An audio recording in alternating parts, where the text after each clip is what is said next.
Okay, there's like a lot of noise in this room, but that's okay. That's fine. Okay, so I tried to film this the other day, but the audio didn't work. And so, again, it's a reminder of I just don't know how to use these cameras. I am not like a camera technology person, and that's okay. But luckily, I'm grateful to have these cameras, but they're complicated. So, I have decided to break the streak that I've had with drafting my novel.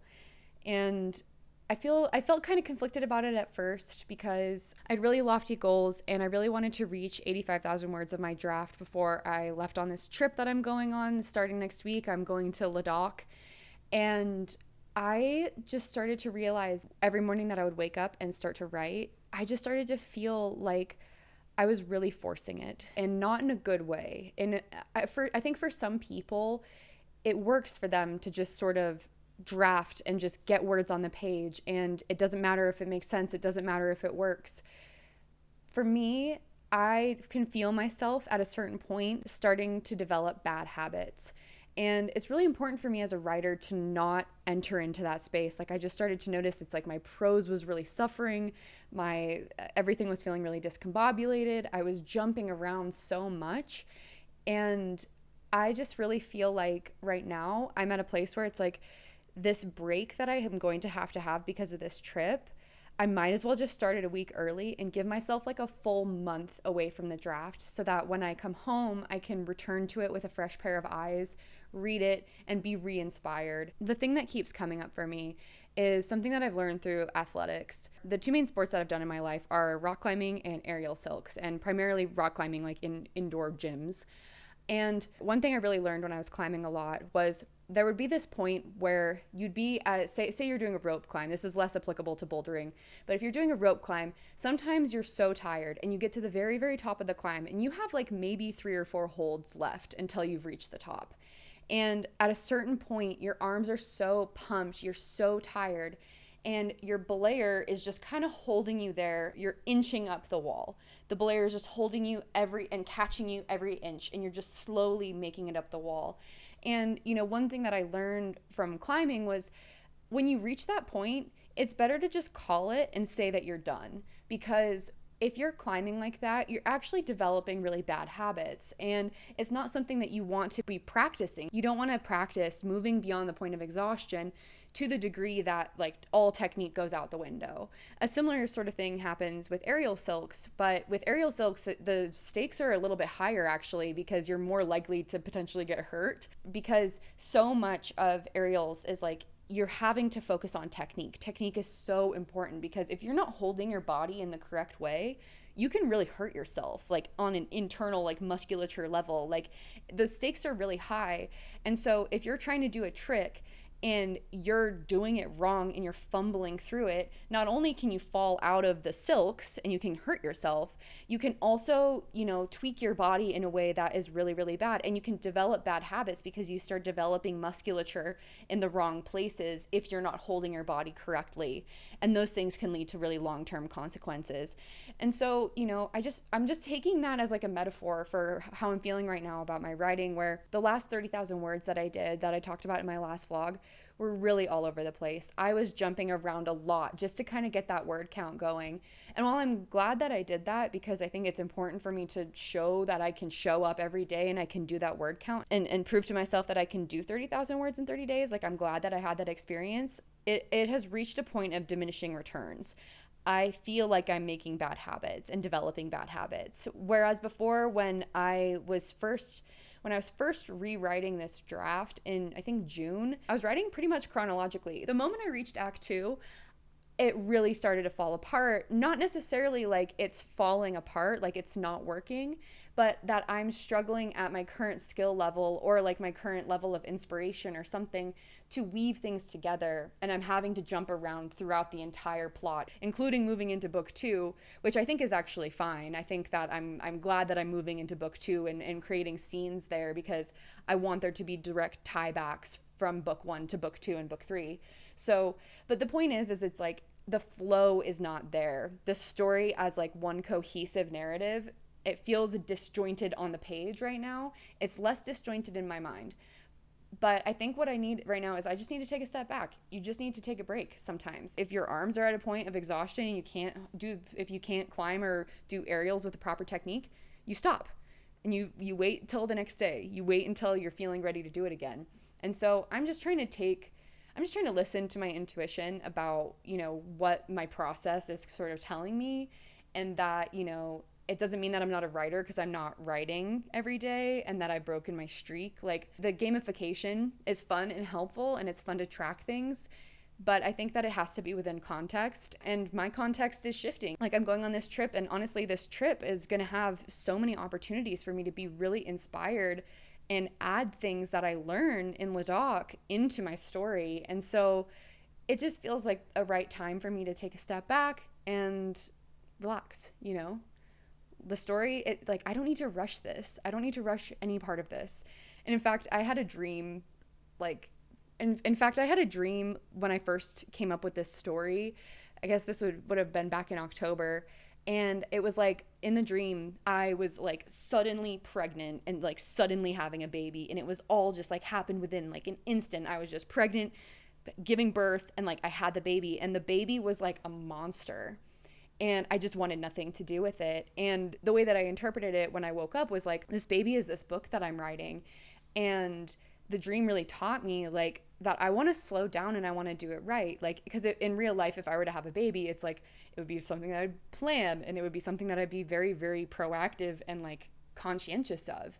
And it wouldn't be this thing that I wanted to rush through the process. And I think that that's just how I feel with this book. And more, as I'm spending time with my characters and as I'm spending time with the story, it's unfolding before me.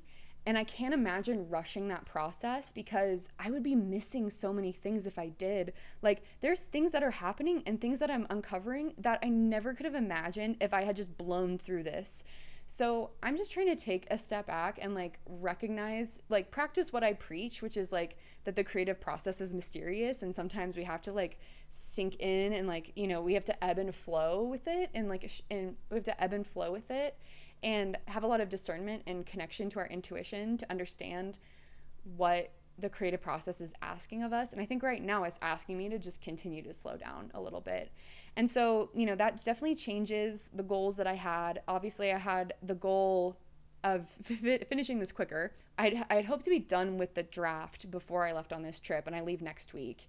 And that's not going to happen. And I'm okay with that. And so my goal is for when I get back in September, I'm just going to do a read through of the book, revise as much as I can, and continue drafting probably well into October.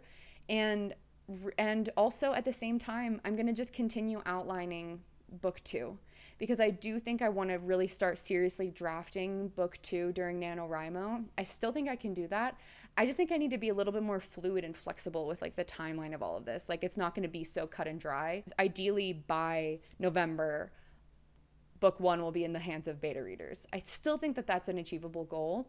I just think that I need to just be a little bit more flexible with what that looks like. And I don't need to like have a streak just to say I have a streak. This process is mine. It's for me. It's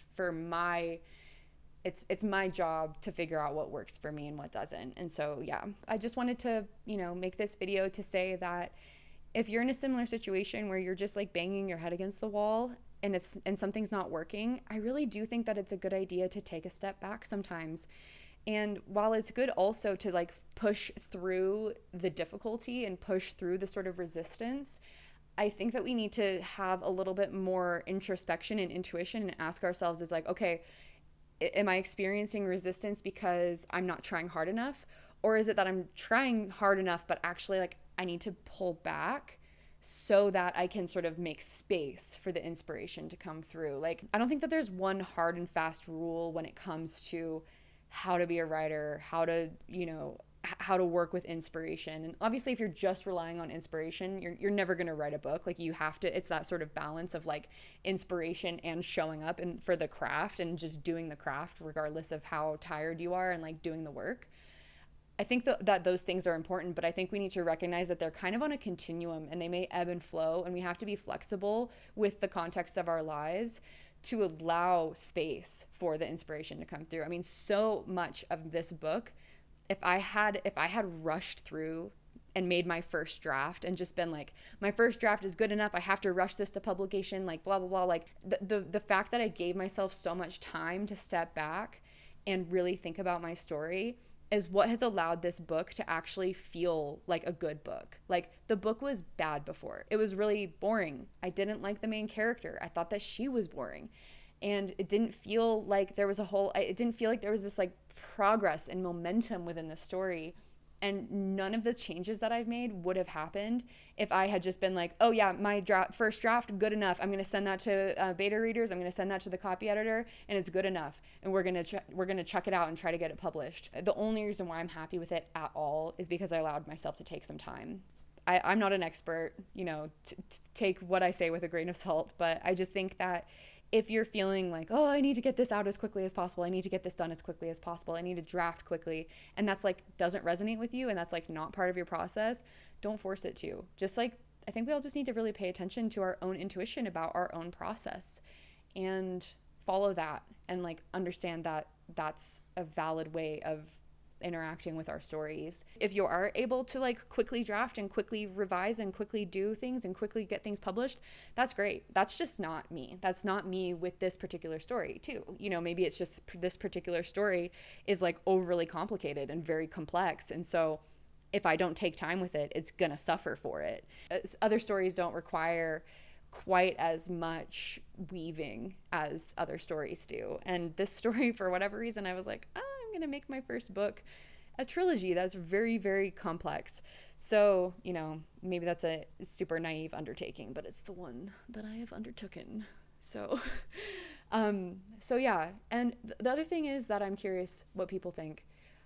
So the other night, my D&D character, Nishira, was killed. She died in a horrible, agonizing, painful, tragic death. And when I first made this character, I really, really loved her name. And Nishira, it means like the bringer of good news. The name means like messenger of like good tidings. The name comes from a star that's in the Capricorn system. And I just think it's really, really beautiful. And when I first came up with this character, I was like, wow, I really love that name. I wonder if I should change like my main character in my book's name to Nishira. And the name that I have is Nairi. That's the name that I've sort of had for this character, this character that I've just, I've had the idea of writing a book with a female main character named Nairi for a really, really long time. Like, it's kind of always been in the back of my head. Like, I've written a lot of stories with a main character with this name, but there's a part of me that wonders, like, should I let that go and allow a different character to come through, or should I should I just like own that this is the character's name that I've always wanted? But yeah, so I'm kind of conflicted. Or, alternatively, I can do just this other character that I think is like a badass. I can call her Nishira instead of the name that I have for her. So yeah, I'm just curious what people think. We have Nairi and Nishira. What do we think? Do we like it? Do we like either of them? Are they both bad? I think Nairi, the problem I have with Nairi potentially is I feel like people might not know how to pronounce her name. And if she's the main character and they're like Neri, like confused the whole time, like I've read books where it's like, I'm not sure how to pronounce one of the main characters' names, and you're kind of like, every time you're like, like, here it is again, this name I can't pronounce. So yeah, leave in the comments what you think. What do you think of those names? And yeah, so I hope that this is helpful or worthwhile at all. And thank you again for all of the new people that have subscribed. It's really cool to watch the subscriber count go up. And yeah, I will catch you guys on the other side of this trip to Ladakh. And I'm sure I'm going to have a lot of fun insights to share from that trip. It's going to inform my writing process a lot, I think. And so yeah,